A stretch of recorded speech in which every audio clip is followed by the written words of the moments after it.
Bueno, Ana, y de lo que hemos estado hablando del tema del acceso a la información, tú comentabas el acceso a las publicaciones, que en aquel entonces era mucho más complicado, ¿no? El tener la actualización en un tema sería algo muy, muy difícil y costoso. ¿Cómo es eso que ahora mismo, por ejemplo, nuestros pacientes en ese mismo momento puedan desde el móvil saber y tener toda la información? ¿Qué te parece? Bueno, a mí me parece alucinante y lo he ido incorporando, que nos ha costado, porque yo todavía necesito leer artículos en papel. Es decir, todavía necesito aquello importante, necesito tocarlo, necesito subrayarlo, y no me es igual subrayarlo en el ordenador.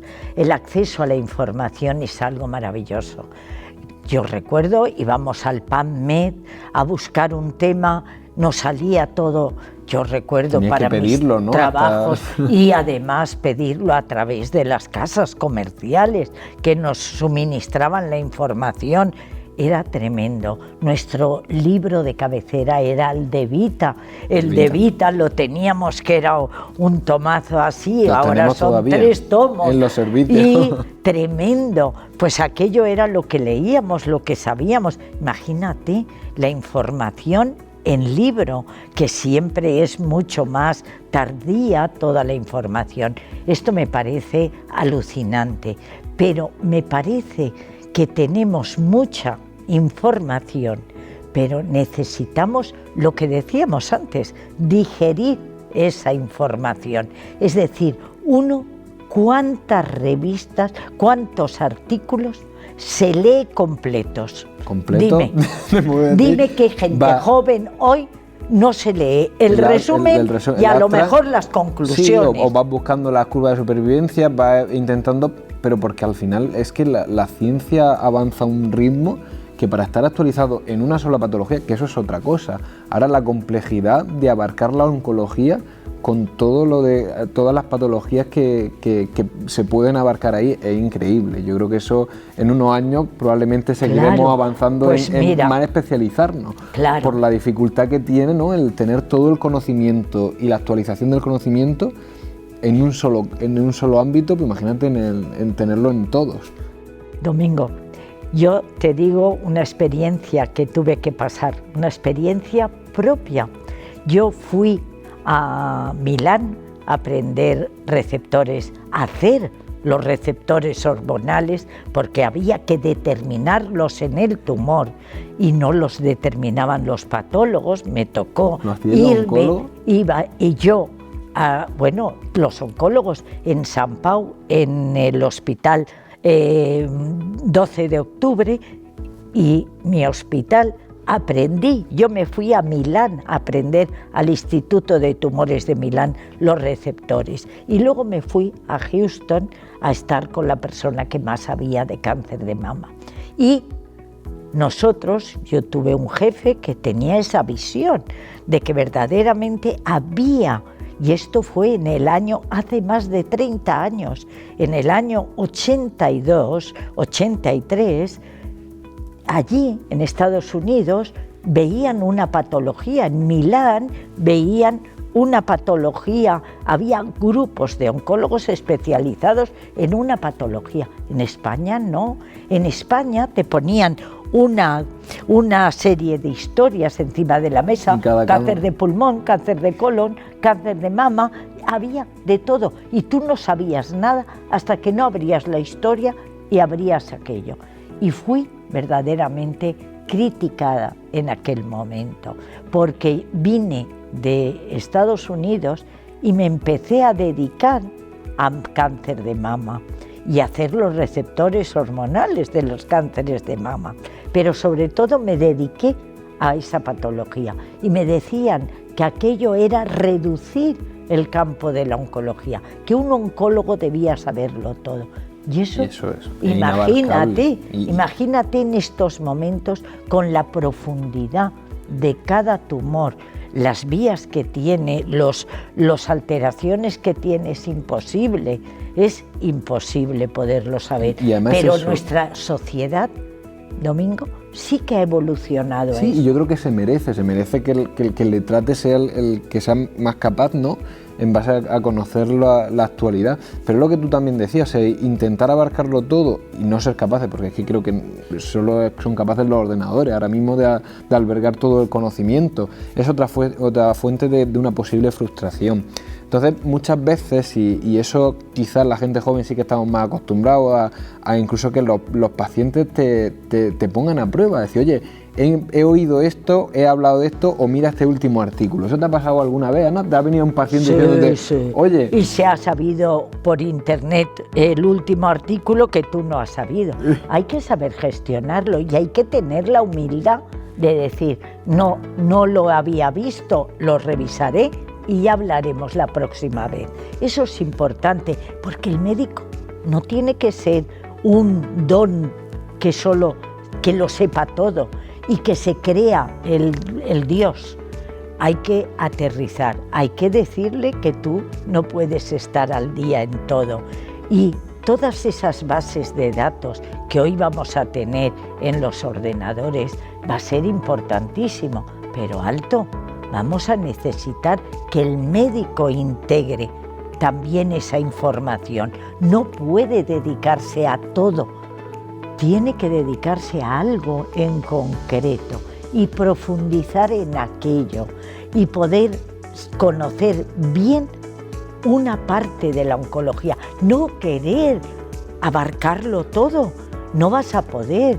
Y vas a frustrarte si no lo puedes hacer. Yo creo que lo que sí que seremos capaces, y sobre todo porque nuestra generación se maneja mucho mejor con las tecnologías, vamos, simplemente yo enseguida cuando oigo algo digo, bueno, empiezo a buscarlo y soy capaz de ponerme al día, en el sentido de la facilidad al día no, bueno, de la información.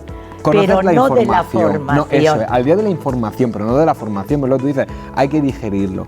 Pero sí que soy capaz de saber buscar. Y eso es una herramienta que muchas veces es difícil, o cuando yo muchas veces estoy con otra gente de otra generación, decir, oye, esto es muy sencillo, y mira, métete aquí y dices, oye, ven más despacio, que me cuesta saber qué estás haciendo, por dónde te estás metiendo para encontrar las cosas. Entonces, eso creo que es muy interesante también. El eso ser es interesantísimo. Y además a mí me encanta aprender de vosotros a nivel de lo que podéis enseñarnos. Hoy mismo, tú mismo en tu ordenador, poner todas las pantallas en visión para poder tener una visión global. Pero a mí, alto, eso me parece fundamental y extraordinario, pero alto, eso verdaderamente hace que no te centres en una cosa o en dos. Es decir, ¿no crees tú que tanta información nos embarga y hace que no profundicemos? Y esta sociedad precisa parar, precisa reflexionar y necesita conocer, sí, pero reflexionar y digerir aquello que se conoce. Yo creo que, Ana, vivimos ese es uno de los riesgos, ¿no?, de la sociedad actual, la sobreinformación. Al final tú eres capaz de crearte tu propia realidad buscando aquello que quieres encontrar, y eso es un riesgo que en nuestro escenario es difícil si no existe una cosa que hablábamos antes, que es la confianza con el paciente. Es decir, no, soy tu oncólogo y me preocupo por ti, aquello que te estoy diciendo es por tu bien. Puedes encontrar que que un cáncer metastásico después de cuarta línea se cura, pero eso no es la realidad, ¿vale? Porque la realidad es que estamos por aquí. Entonces creo que eso es lo que también tenemos que ser capaces, ¿no? Gracias a esa relación de confianza y de relación médico-paciente, llegar a eso. La comunicación, es decir, hablábamos de la información, del conocimiento, pero alto, y la comunicación con el paciente va más allá es una obsesión que he tenido cuando he dado clase y dando clase en la universidad. He intentado que en el claustro de profesores se entendiera que la comunicación, a ver si te acuerdas cuando la diste en tu carrera, te dieron una asignatura de comunicación, pero ¿sabes dónde está en el currículum de medicina? en segundo de medicina, donde todavía tú no has tenido contacto con los pacientes. La comunicación es fundamental. Y los oncólogos más, pero para todos los médicos, ¿cuántos problemas nos evitaríamos con los pacientes si tuviéramos una comunicación fluida? ¿Cuántas veces el paciente sale de la consulta con una cantidad de papeles o de información que no sabe nada de lo que le has dicho?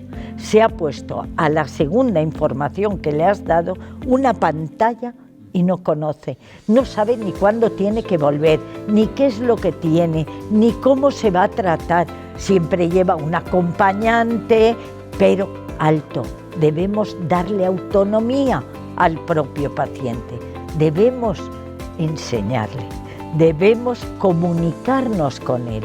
Y si no lo ha entendido, ya sé cómo vamos en las consultas, pero eso tiene que cambiar. Y eso, vuestra juventud tiene que hacerlo cambiar. La comunicación, la vivencia de que el paciente salga de tu consulta entendiendo un 10% de lo que tú le has dicho. No hace falta hablar mucho, hace falta transmitir. ¿No crees que a veces, y sobre todo en nuestra especialidad, esa comunicación duele y puede doler? Porque al final es hacer que una persona entienda lo que hay detrás, que muchas veces no es otra cosa que el fin, que es pero mira, no somos capaces de hablar de muerte, no somos capaces de afrontar nosotros mismos, que no estamos ahí delante, no somos capaces de afrontarlo, pero hay que saber decirlo. Yo, cuando me preguntan, en mis 40 y tantos años que llevo, ¿cómo se da la información? No lo sé.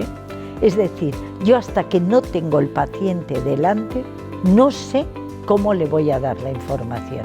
Lo primero que necesito es ver, comunicarme con el paciente, saber lo que él quiere saber, saber lo que yo le puedo decir.